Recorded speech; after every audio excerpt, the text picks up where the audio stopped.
Another Thursday, another episode of Behind the G, a podcast for Red Elephants, by Red Elephants, coming your way from the Student Activity Center on the beautiful campus of Gainesville High School. I'm pretty sure that is the first time we've ever mentioned where we record this from. Do not show up. I mean, you can, though. We'll have you on the show. Wouldn't that be cool if they just came and stood right outside the window? Like game day, yeah.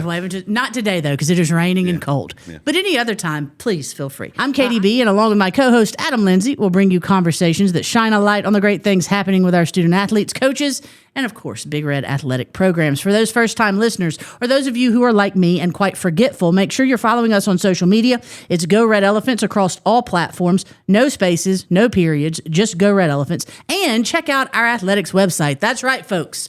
We have an athletics website with a roster and schedule information, with news stories and photo galleries, with videos, all kinds of information.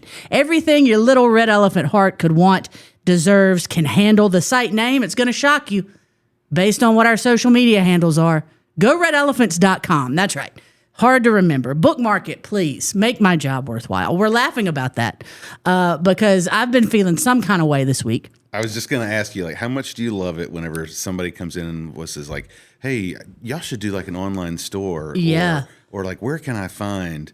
And like, it's this website that we've had. We have a website? Yes. And it is 2025. Right. And listen, here's the thing. This is in this week particular, and we'll get to why maybe we're feeling some kind of way here momentarily. But this week in particular, I don't need to know that people aren't paying as much attention as we're paying. Does that make sense? I don't need to know that the links we go to promote our student athletes, our programs, the links we go to make sure the right information is out there, the links we go to get our kids' faces out there and our image out there and our brand out there, the links we go to. This particular week, I just don't need to know that they're for naught, that nobody cares, that the point is moot. Like this particular week, I just don't. Any other week, okay. Tell me that literally everything I do on a day-to-day basis, no one's paying any attention to. I'm fine with it. But, Friday night sucked.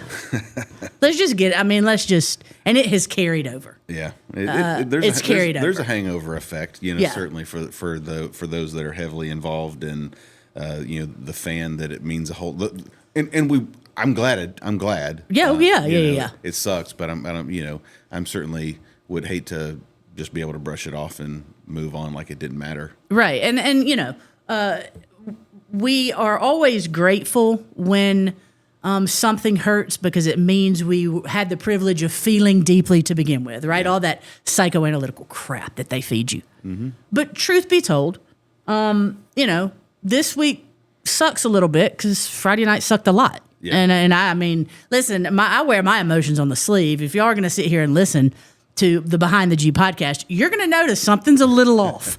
Not as peppy, not as funny, not as I don't think anyone certainly didn't expect a Chattahoochee or Seconder or Johns Creek like game against Roswell, but also didn't expect us to not walk away with a region title.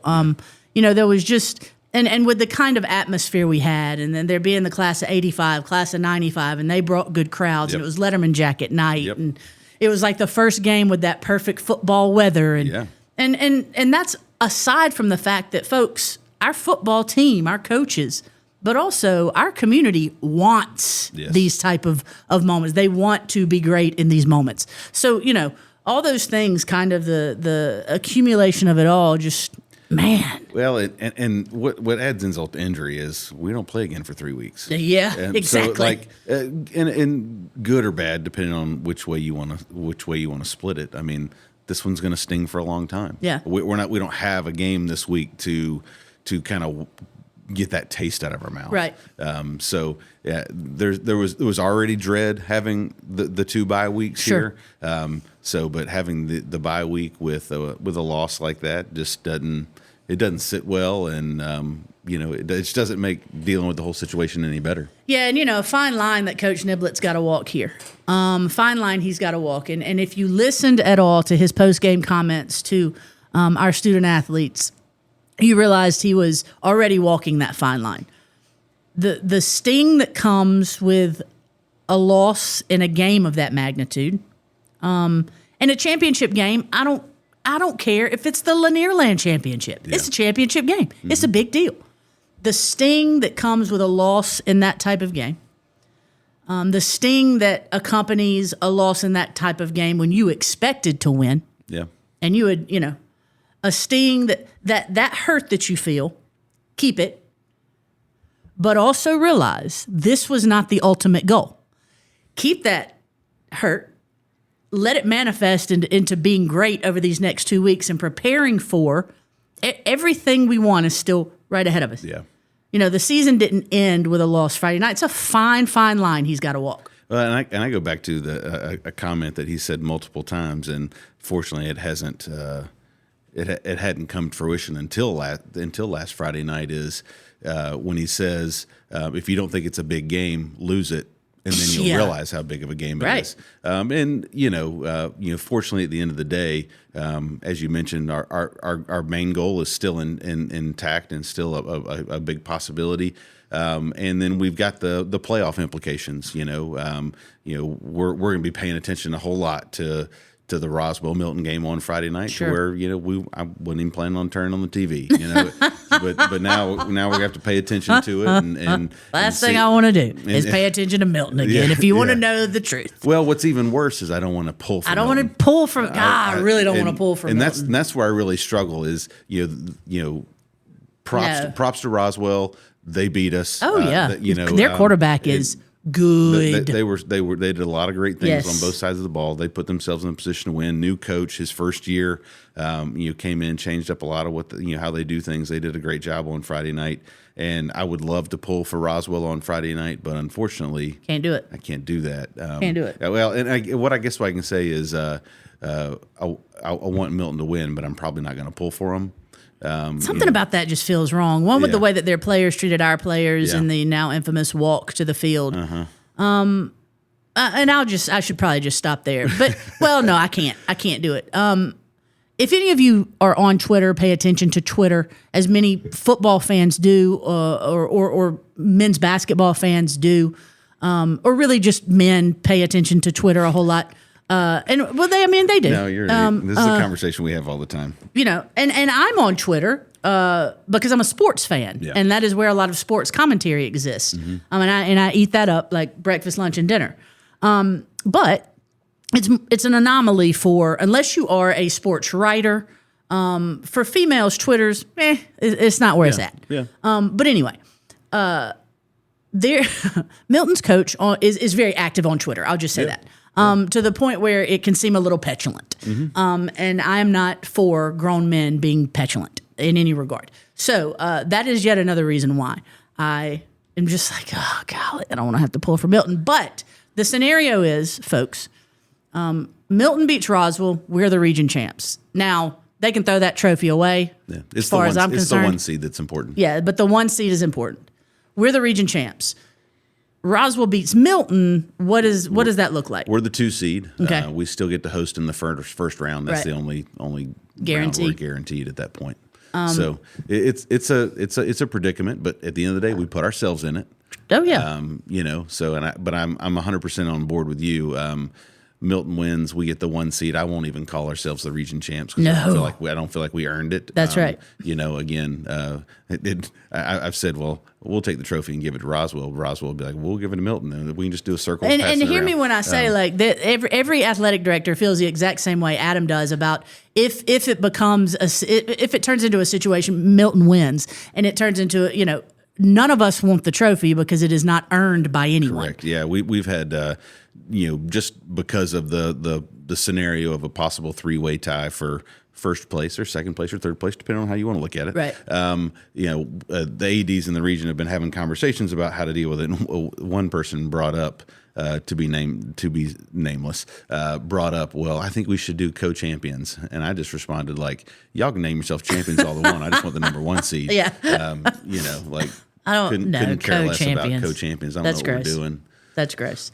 So speaking of scary things like co-champions and not actually earning the region titles, Any Halloween plans? Well, I mean, yes and no. I don't have necessarily Halloween plans, but Avery's conference tournament is this weekend in Wilmington. So fortunately, bye week fell on the right place, so I can go be there, support her on Friday.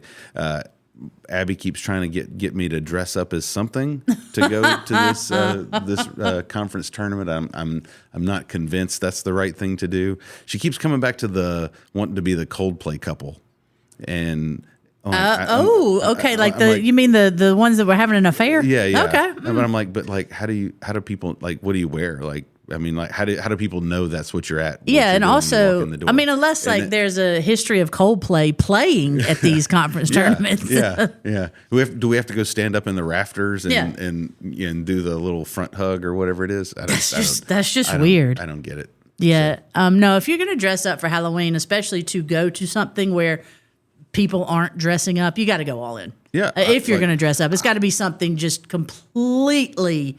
If I'm going to dress up, I want, like, nobody's going to recognize me. Like, I want face paint covered, something to wear, like who's that guy? Like that's the effect I want.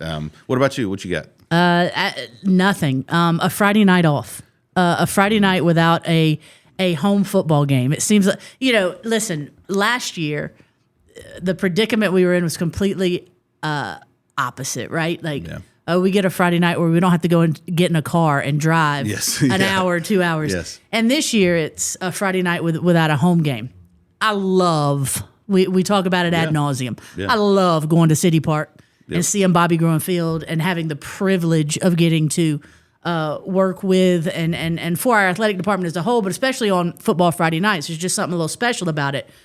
But man, I'm glad I ain't got to go do it this week. Yeah, it's time for a break. I mean, 7 home games, 10 weeks. It's crazy to think that we are finished with our regular season schedule. Yeah, it really is. It feels like it just started. Right. But you bring this up. I do want to take this opportunity because I get this question all the time. Like, why do we have 2 bye weeks here at the end of the season? So I do want to explain the planned logic behind that. Right. So whenever we did our region football schedule, we actually chose the schedule with a bye at the end of the season, which was, I guess, really week 12 of the season. Mm-hmm. And it was planned that way to give ourselves a week to heal and recover and make sure we are ready to go for the start of the playoffs. At that time, the GHSA had put it out that Thanksgiving week was going to be a bye week in the playoffs, so there was not going to be a game during Thanksgiving break. Well, rewind to last year. Hurricane Helena came along. Correct. Caused a lot of disruption in games that got scheduled during the season. There was also that fire outbreak in Covington that games got canceled there. So the GHSA decided to move that bye week for the semis up to what is after the last week of the season, which then threw in a second bye week.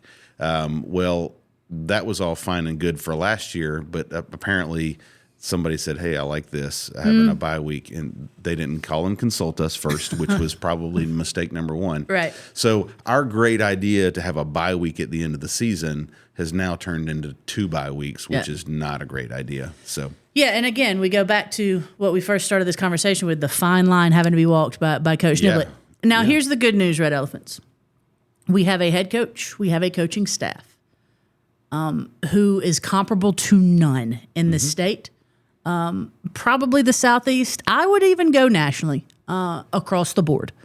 They're walking it. Yeah, they're walking the fine line. Mm-hmm. They're doing right by our student athletes. Our boys are going to be ready when it comes to the first round of the state playoffs.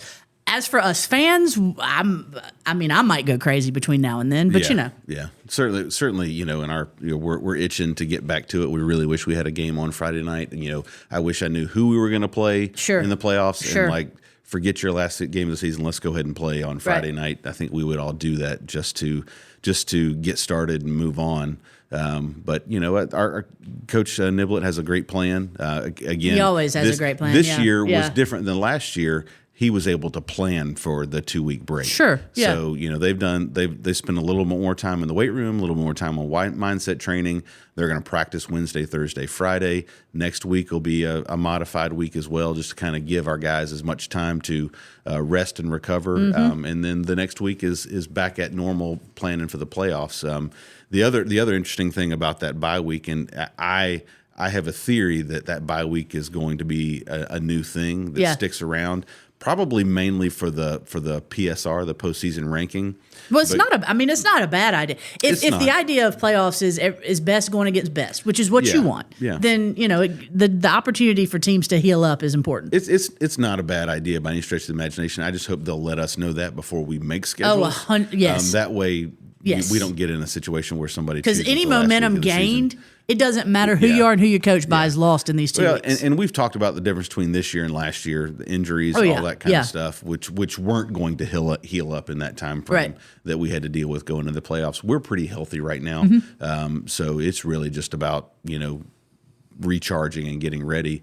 But one of the things that's interesting is this year with the PSR, again, it's just for class 1 through 3 at this point. They don't even release who they're playing until like Monday at like 11. Really? So that shows like why, like, can you imagine how many football coaches across the state would be losing their mind if they didn't find out who they were playing until Monday at 11 and then had to play them on Friday? They basically will have lost 3 days at that point. The coach is not losing their mind. I don't want coaching. Yeah, exactly. Like they're not concerned. Right. They're picking up their stuff. That's right. So I again, personal theory, haven't heard anything from the GHSA at this point, but I'm anticipating that this bye week is going to become a new thing at the end of the season before the playoffs. So be interesting. We'll see.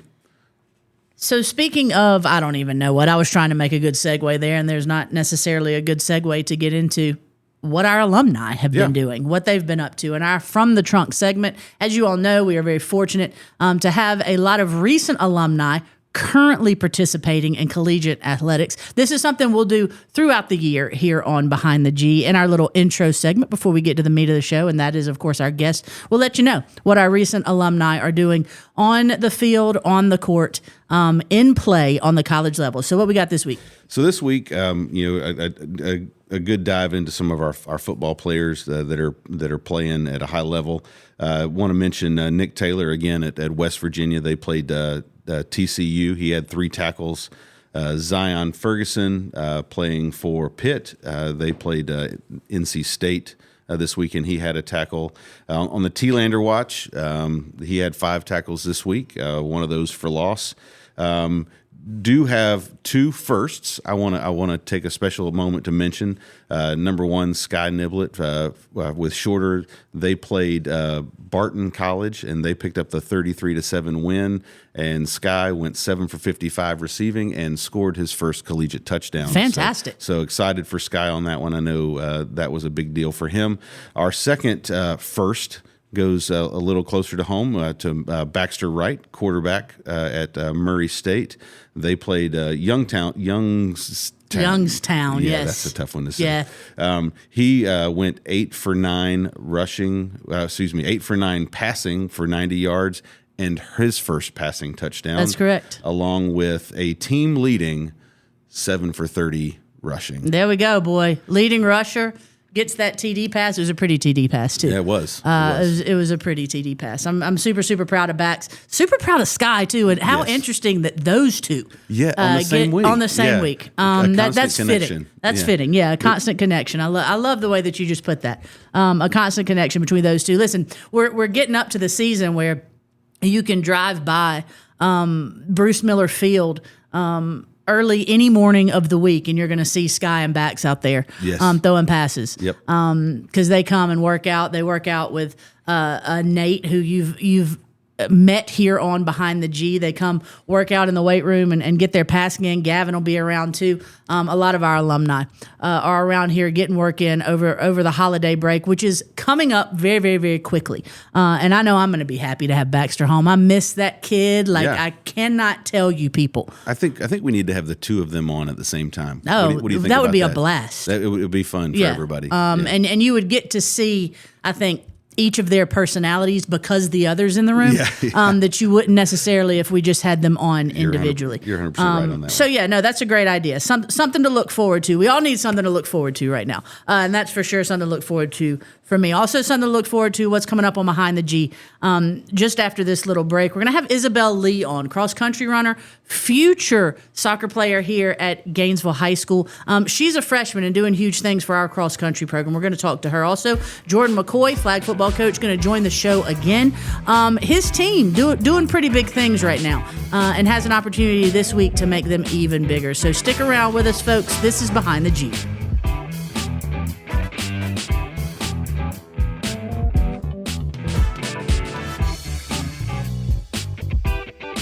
Red Elephant student athlete Isabel Lee joining us now on Behind the G. Lee has finished in the top 10 of all 9 races for Gainesville cross country this season, running times comparable to those run by former program greats in Ashley Thompson and Josebeth Graciano. But the times they ran when they were seniors, and that makes what Lee has done this season all the more impressive. She's only 2 months into her high school career. She's but a young freshman here at GHS, and we're happy to have her on Behind the G with us. What's up, Isabel? How you doing? Good. Good. I'm glad to hear it. So you're a 2-sport athlete, right? Yes. Cross country, and then you play soccer, correct? Yes. A sport that would make your father very, very proud.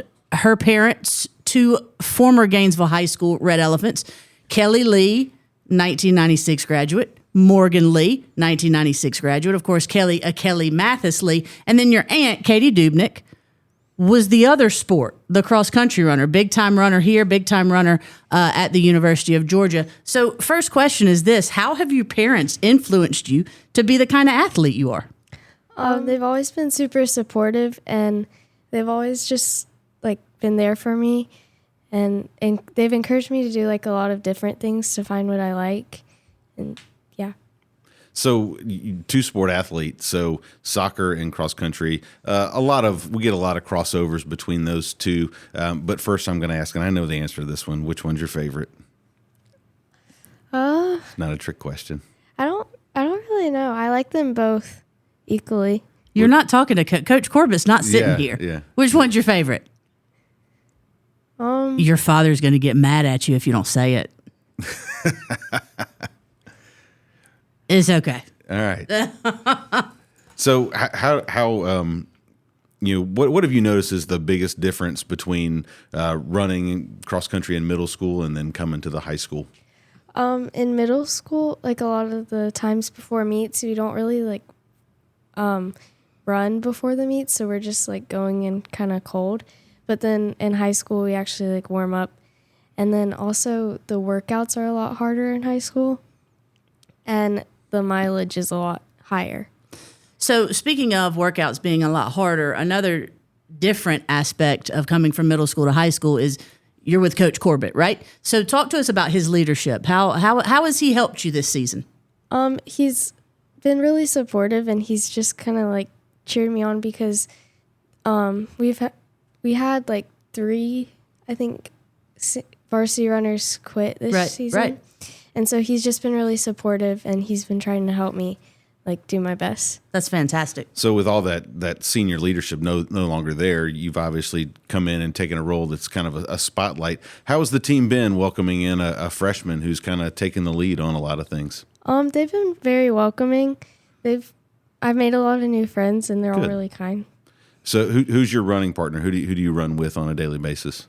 I don't really run with a lot of people, but they can't keep up. I was alluding to that. I guess Jocelyn. Okay. Yeah. All right. So you talked about this a little bit about the training load drastically increasing from middle school to high school. What is that difference? What is that mileage difference? So in middle school, pretty much the farthest mileage we'd go is 5 miles, and then in high school it's 7 or 8 sometimes. On a day or what? Yeah. So that's just a lot. I know, right? Yeah. So in a typical week, what are you looking at that you'd put in? So we'd probably do an average 6 miles a day, and then that's including workouts, and so probably 30 miles a week. Goodness gracious. So as you get farther into your season, we're coming up. We've got sectionals coming up this weekend. What is your personal goal when it comes to sectionals? My goal is to be top 20 because if I'm top 20, then I can make it to state. Excellent goal for a freshman. Yeah. And I think, again, a realistic one for Isabel Lee, freshman here at Gainesville High School, again, joining us on Behind the G, and thrilled to have her here. We like to, on Behind the G, kind of, go behind the G, right? We know you're an athlete, otherwise you wouldn't be on the podcast. But really, this is also about what our athletes like to do off the field, off the course, off the court, who they are, when they take off the uniform. So what's your favorite subject in school? I like math. You look, golly, I just don't understand that. No, my brain does not work that way. Yeah. So Coach Lindsey is a big time math person, as in can sit down with his daughter in college math. And she's like, can you help me with this? My homework. Zero problem.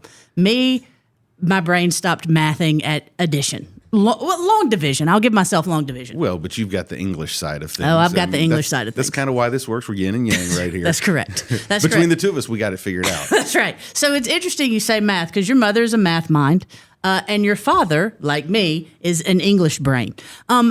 He also, speaking of English brain, has ties to England, right? That's where his family's from. So you all vacation there a whole lot, right? What's one of your favorite parts about going overseas? I like how we go to a lot of where they live, and it's a lot slower pace of life. Ooh, okay. I like that. Yeah. I'm jealous. I know, right? I like that a whole lot. Do y'all go to soccer matches over there? I've never been to one, but I think my dad has. Okay. How many soccer matches have you been to with your dad, though? A lot. A lot. He's a pretty fervent fan, yeah? Do y'all go to Atlanta United matches together? Sometimes. Yeah, yes. that's awesome. That's fantastic. Awesome. So going on that subject of your favorite subject, how have you been able to balance the academic load along with the athletic load, and then also you're a kid too, you want to have some fun, have social life? So after practice every day, I spend an hour just doing homework, and then I can just pretty much do whatever I want, hang out with my friends and everything. Grades doing good so far in high school? Yes. I bet they are. Yeah. She's one of those straight A students. Exactly. Yeah, I love it. So, okay, last question here. And again, I want to reiterate to those listening the kind of legacy we have sitting in the room with us. Her parents, both 1996 Gainesville graduates. Her aunt, 2000 Gainesville graduate, maybe 1999 or 2000. Morgan, her father, an incredible soccer player here at GHS, and her aunt Katie was an incredible runner. Her mother also on cross country and track and field teams, and she was really big in Pam Ware's drama department, though. Is your sister the drama theater kid? Is she really? Yes. Okay, she's big into theater. No interest with you? No. Did you do dance or anything like that when you were growing up? I did ballet when I was 3. Okay. Can remember the 1 year. And so you just never took to that. You always wanted to do sports. Yes. You're your daddy's girl, aren't you? Yeah, that's what I thought. That's what I thought. Isabel Lee, we can't wait to see not just what sectionals and state hold for you in the coming weeks for cross country. We know you're going to do great there. But also what the next 3.5 years look for you like at Gainesville High School, especially this upcoming soccer season, but just all around. Academics, check. Athletics, check. Personality, check. The young lady has it all. My last question is this. Mentioned the lineage, obviously being a red elephant, important to your family. How have you enjoyed being a red elephant so far? It's really nice. The community's really good. Everyone's kind and willing to help if you need anything. I love hearing it. You like hearing that? That's great. That's what we want, isn't Fantastic. That's it. Isabel Lee, love having you with us, kid. Thank you. When all is said and done, Adam, I just have a premonition about this individual in particular.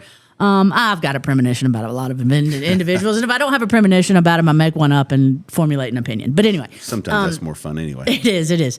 Isabel Lee is going to be a name that when all is said and done, her name is going to be one of those that's remembered, maybe for many things, but for sure for the way that she runs for us. She's just an incredible young lady, and that it's going to be a whole lot of fun to watch her. I'm looking forward to watching her in the spring. Yeah, no doubt. Just being honest. Yeah. I mean, I know we have a good idea of what she can do with cross country, but rumor is she's a heck of a soccer player too. Yeah. And we've got a strong freshman group coming up from middle school this last year. Our middle school soccer program was pretty good down there. So I know they're looking forward to having that group up here at the high school level this next year. I've heard that across the board in sports is our middle school programs are, and I don't, obviously we are wildly focused on the 8th graders because those are the ones we're going to see soonest. Yeah. But our middle school programs are fairly fortified across all sports right now. It's pretty interesting. I do feel like as we have seen kind of a surgence at the high school level with programs improving, we're seeing that at the middle school as well, which just tells us the talent is coming, the talent is here. So it's going to be exciting to watch a lot of those programs and girls soccer, which in all high truth, high love, has really struggled at the high school level. Yep. So we need some of that younger talent to come up and continue to develop and help grow that program. So Isabel Lee, remember the name. Here in a couple years, you won't have to remember it. It'll just be part of the great legacy, the great lineage here at Gainesville High School. So coming up, our flag football team in its first year of existence. They're 2-0 in area play after a sweep last week of Elbert and Stephen at the latter's house. Coach Jordan McCoy joining us next on Behind the G.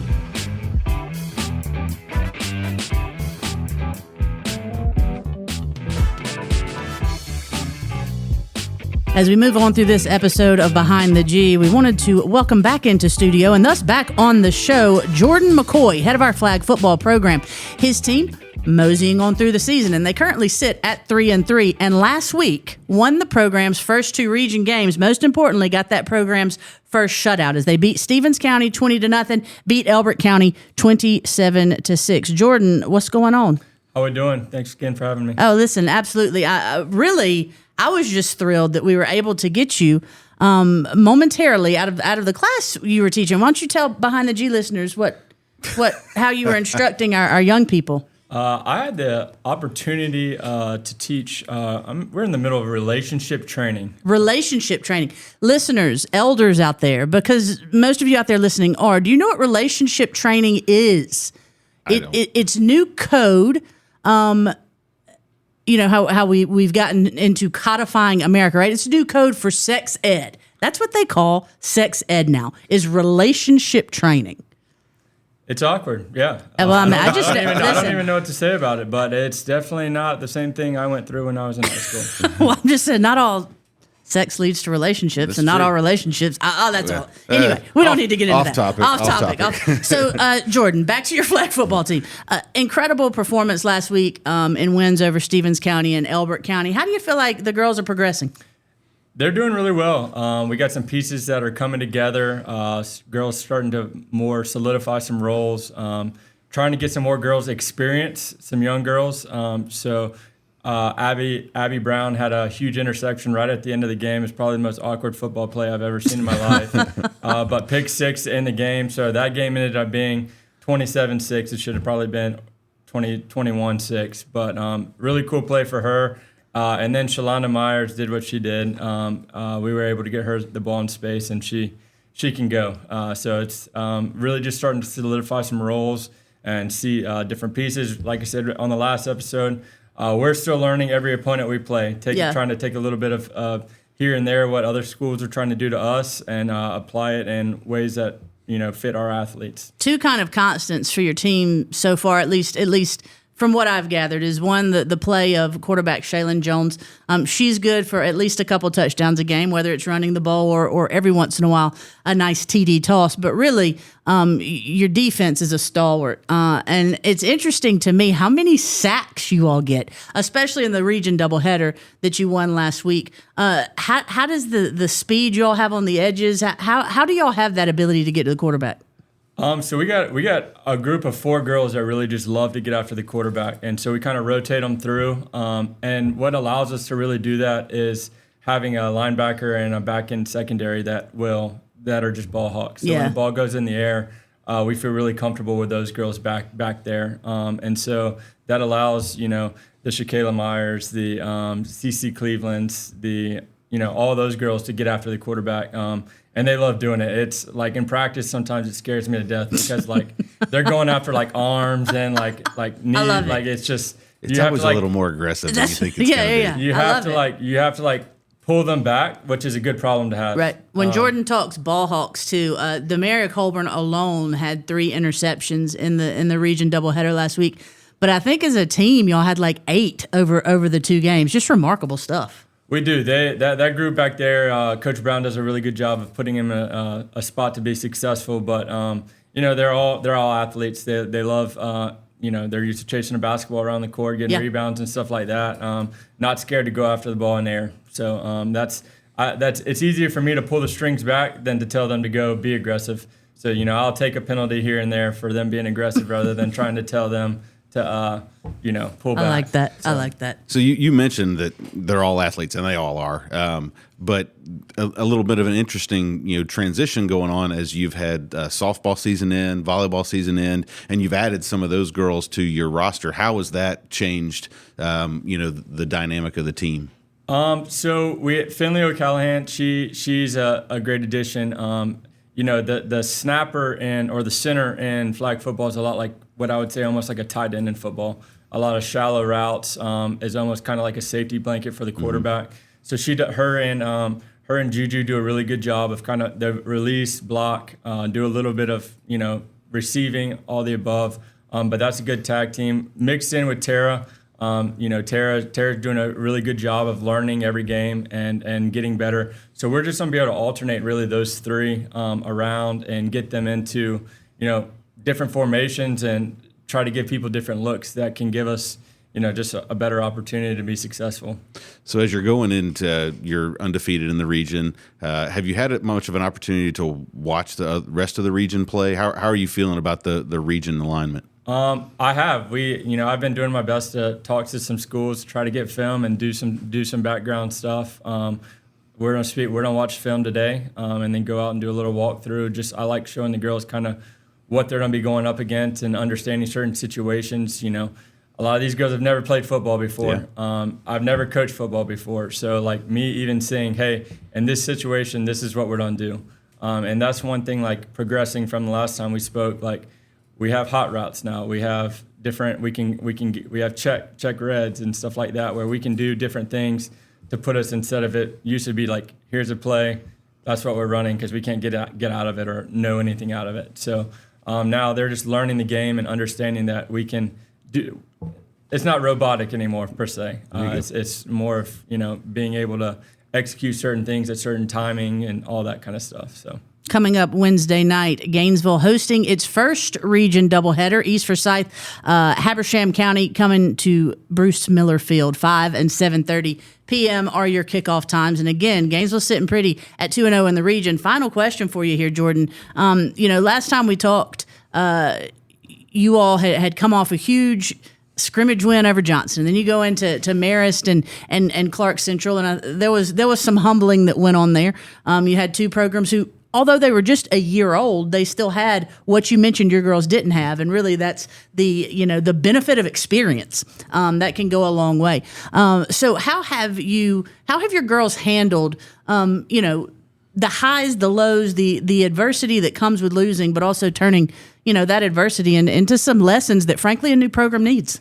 To be honest with you, the first loss, the loss to Marist and the loss to Clark Central, we did not handle well at all. Mm-hmm. It was we kind of had a stern conversation with how we handled a loss and how we handled failure after that game. Talked about like you can't expect to be great at this game yet when you haven't done it before, and understanding that even though we lost, like we're gonna learn from it, and we're gonna watch film. And we got in there and watched film, and we came back out and we lost another one. But like I said, the girls handled that much better. The loss to Denmark, that game could have gone either way by this one play, and they handled it well. They're like, man, we're right there, and then they go into teams that are just like us that haven't done it before, and they're going in with a little bit of confidence, but they are learning. A lot of these girls. Some of them have never played a team sport before. Yeah, a lot of track and field athletes, So they're used to it's all on them. So trying to get that dynamic worked out.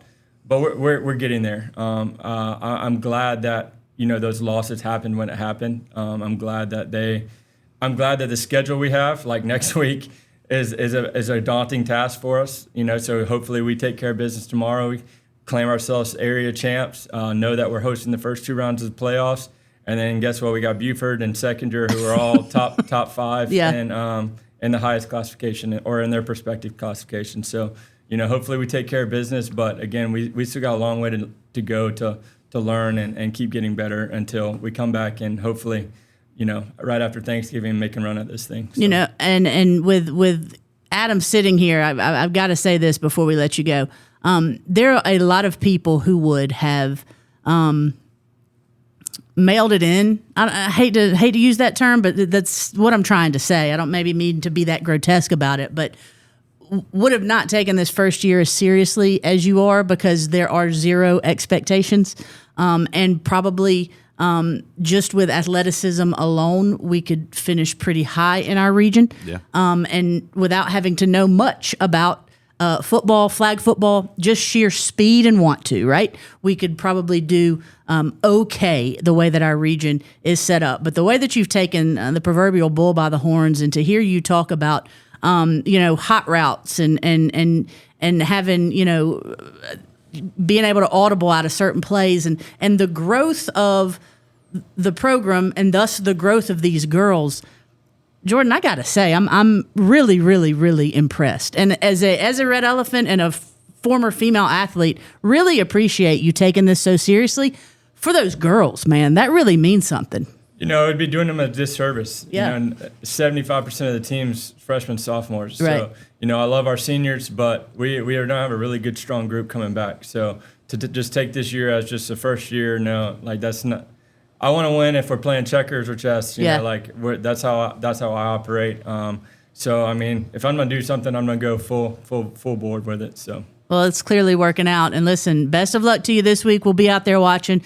Folks, make sure you're keeping up with our flag football team on our website, goredelephants.com. Jordan doing an incredible job with our young ladies, as is Derobius Brown. And your other assistant? Alyssa Santana. There we go, Alyssa Santana. Good stuff. Jordan, thank you so much once again for being with us. Thanks for having me.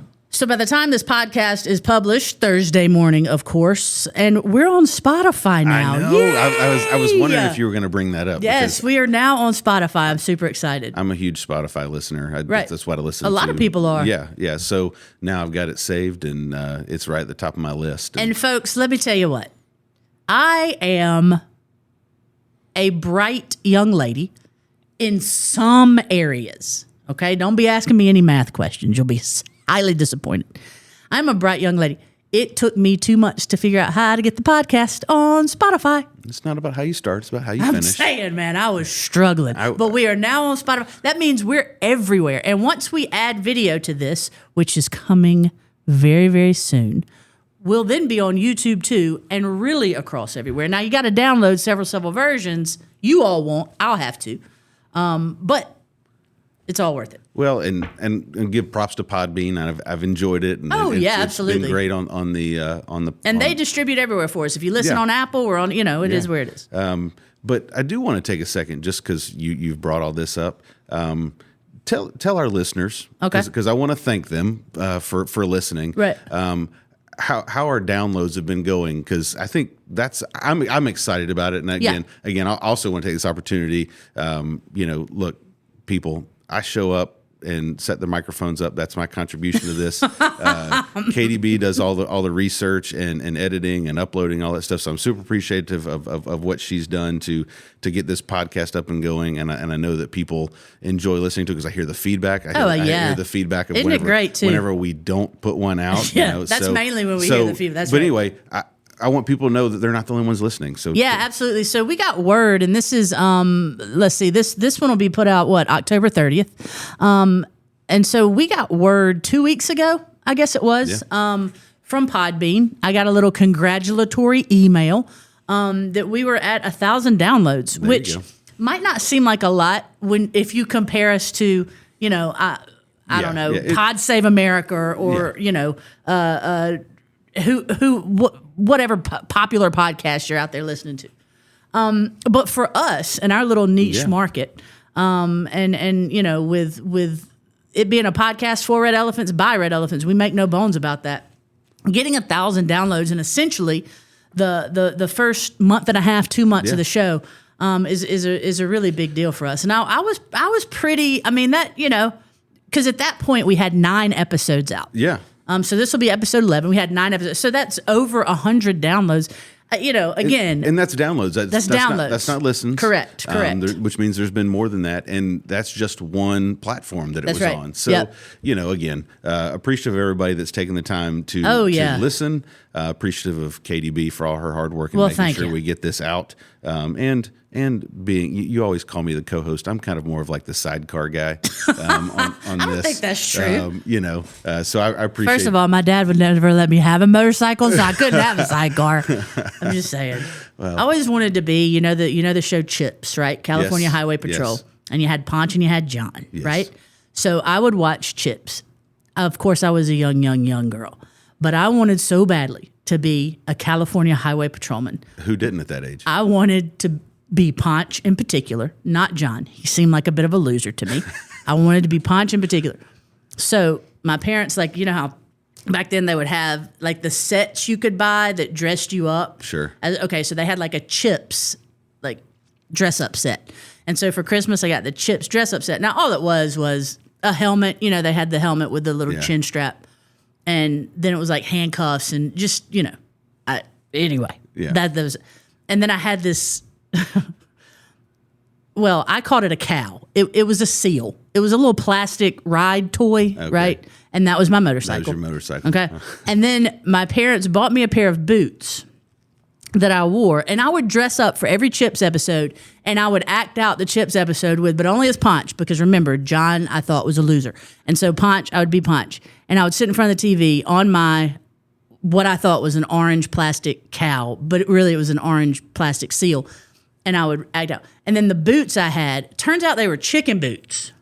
But they were tall and they were black and they were only in Gainesville. Only in Gainesville, man. And yeah, I was. Anyway, I'm totally calling your mom as soon as this is over with, and we're getting a picture. We're getting a picture from Chips episodes. And, I know that there is a picture that exists of me. And you see, like, in so much as you can see the TV screen. No TV screen was big back then. You see the TV. There's a crash happening on the TV screen. And I know there's a picture of me in front of the TV. I'm in my helmet, full gray sweatsuit with my Chips, a.k.a. chicken boots on.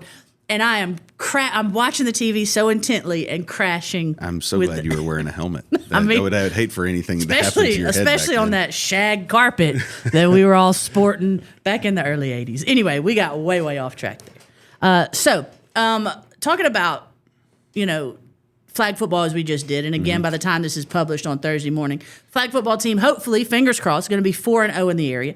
Impressive job by McCoy and his staff. He's done a very impressive job on multiple levels. Yeah. Somebody starting a new sport, doesn't know a whole lot about it. Again, boy, he's just dived he's right in. in. He's all in. And yeah. and it's kind of funny and you and I get to experience this, but first time really coaching girls. Now he's a girl dad, so he's got that experience. So he's learning a whole lot of lessons. He is. But like coaching cheerleaders. Female cheerleaders, wildly different than coaching female basketball players. Yeah. There's just there's a different language used in the locker room. There's no good or bad. There's not a hierarchy here. It's just different. And for his first coaching of the females to be the basketball version, bless his soul is all I'm saying. But he's done a great job, building a relationship with those girls and getting them headed in the right direction. Yeah. I love how he talks about how they're growing every week. They're adding more to the playbook. Yep. And I said this earlier, if and him even using technical terms and educating us on them, because heaven knows I don't know. Yeah, and but for them, I would love for us to schedule to play Marist and Clark Central at the end of the season and see how that compares to how we played them at the beginning of the season. Because I know we would do a whole lot better. Not that we weren't bad against them. No. And those were a whole lot closer games than I think any of us thought they were going to be. They've just done a really good job in year one. And, I meant to ask him during our podcast, do you feel like you have earned that number 7 ranking? That's right. Of course, I haven't seen another set of rankings there come hasn't out. been one. I don't know why anybody would take the time to do that in the first place or do another set. But, they have played well.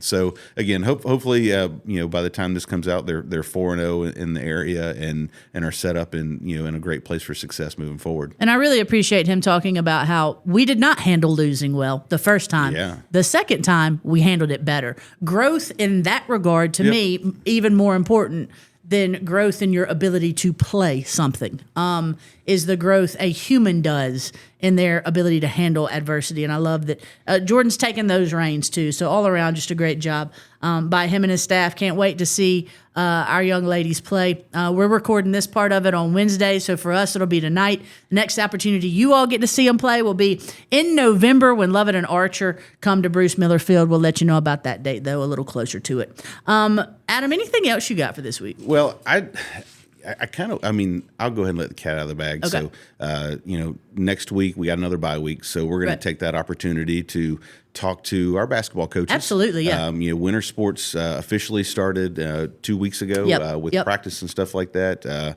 Boys and girls basketball will be hosting Greater Atlanta Christian in a scrimmage next week.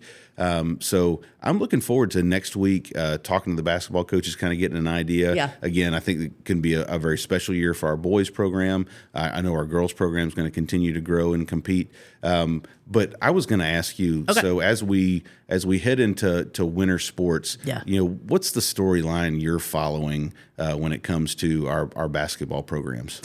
Wow, that's so there are actually two. Coach White, Vanessa White, our girls coach, has, in my opinion, an incredible. There's a lot of talent there. Jocelyn Smith, Shaylin Jones, Ice Colburn, Demaria Colburn. And then you pull in a Juju Smith and Juju St. Louis, excuse me, and then Jayla Mintz. Jayla Mintz is quite possibly one of the most, and I don't even really know how to put this, untapped. Yeah. But she if she could ever find, if she could find her dog. Yeah. Oh, yeah, that mentality. Jayla Mintz is very much so. She walks into a room and is an athlete. If she ever figured out she was an athlete and got that dog mentality, she'd blow the doors off every building on this campus. She can be physically dominant in whatever sport that she plays. Any sport she plays. We saw it in volleyball. Yep. She started figuring out a little bit of volleyball. So I'm really very interested to see how she. I think she figured it out a little bit the end of last basketball season. Yeah. She started finding her footing, as it were. People mature at different times, and I don't want hers to come too much later, because it's going to mean we miss out on it because she will have graduated. Correct. Yeah. But there's so much talent. But what Coach White has to deal with is all short talent. Yeah. It's all guard talent. So how do you compete with things you can't coach? Height. Yeah. Girth. How do you compete with things you can't coach? An incredible amount of talent. I know Coach White's going to do it. I'm interested to see how she does it. Yeah. We are a program that believes in 32 minutes of pressing. We're short shot clock, it's difficult when you're not going to out rebound teams. You're not going to get those second possessions. It means you need to steal more possessions. You need to try to get, so defense is going to be wildly important, especially on the perimeter. So I'm interested to see how she does things. I know she's capable of coaching them to do, but again, you can't coach height. Yeah. We'll have speed. We'll have perimeter shooting. We'll have the ability to really hound people. If they're running a 5-out, if they're running a 4-1, really, really hound people. We ain't got the ability to play zone and really, really do anything in the paint with big bodies. Yeah.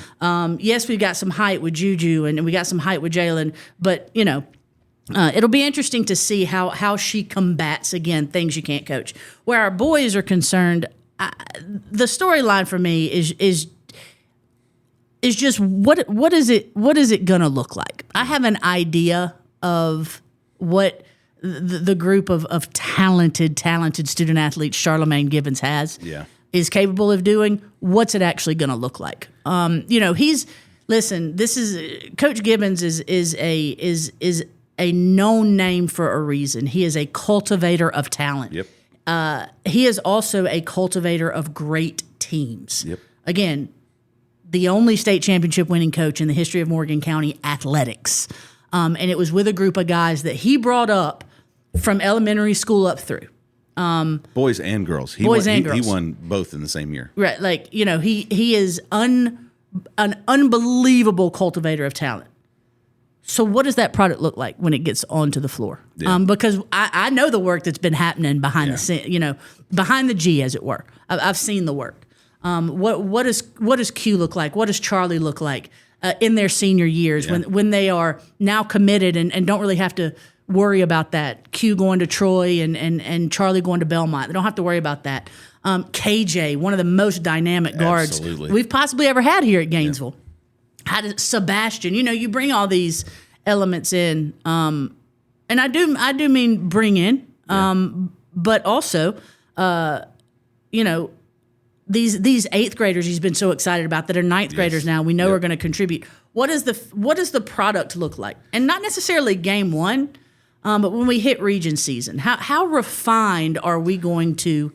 When all this, is this going to be a special year? I think is what we're all looking at. Yeah, absolutely. And I think that's what's going to be interesting is, Coach Gibbons does an incredible job. I mean, his kids work their butts off year round. I've never seen a basketball coach take the weight room as seriously as he does. Right. He's in there in the middle of their workouts on a daily basis, making sure that they're giving the effort they need to. And his kids know that if they don't perform in there, they're ain't gonna have the opportunity to step on the court. So it is gonna be very interesting to see how this basketball team is once we get to region play. I always when it comes to basketball, I always want to remind people especially when you're in a program, I think of where our caliber is, much like whenever I first got here, our basketball coaches try to schedule as difficult a schedule as they possibly can. And Coach Gibbons is difficult this year. And that's that's the point. We have a scrimmage on November 4th at home, which is just a scrimmage. And then they're not back at home again until the middle of December. Correct. Because they are traveling wherever they need to go play the toughest competition they can play, to learn what kind of a basketball team they're going to be, and to prepare them for making a deep run into the playoffs. Yeah. So they're going to see not only the top teams in the state in their preseason, but the top teams in the southeastern U.S. Because they're going to do some traveling out of state to go find those teams. So they're definitely going to see those challenges. And we've got a really, really strong group of seniors this year. So it's going to be exciting to see what they look like come region time. Because again, at the end of the day, we've got a very tough region again. Oh yeah, absolutely. And I think the thing with the boys basketball is, and we've talked about it with football. Can you smell it? Can you smell what's coming? And so on paper, got an incredible coaching staff. I mean, incredible. Yep. We've got all the individual pieces. Yep. But can they smell greatness? Do they taste winning? Is it gonna come together? I know we've got a head coach in particular, but a coaching staff, that is ripe for putting it together. That is what they're used to doing. That is what they do. Are these boys gonna be about it too? And I think to me that's the storyline is if this thing comes together to where they're smelling it and they're tasting it, watch out. Yeah. Yeah, it could be a very exciting year. It could be, and much like our football team, they've started out preseason ranked in every poll, at least in the top 5, if not higher than that. But at the end of the day, they've got to perform. They've got to perform. They've got to perform, and again, as I mentioned before, our region's a tough region. Milton, as we've discussed, are always good, and they're good in everything, but they're especially good in basketball. They do a great job there. There are no other slouches in our region. No. So, but that's Coach Gibbons will have them ready. Then I have no doubt in that. So, yep, good stuff. All right, folks, this has been Behind the G. Next week, Vanessa White, girls basketball coach, Charlamagne Givens, boys basketball coach, going to be on with us. And as per usual, you can expect just some great chat between me and my, what did you call yourself? Sidecar sidekick. Sidecar Sally. Adam Lindsey. There we go. Folks, this has been Behind the G.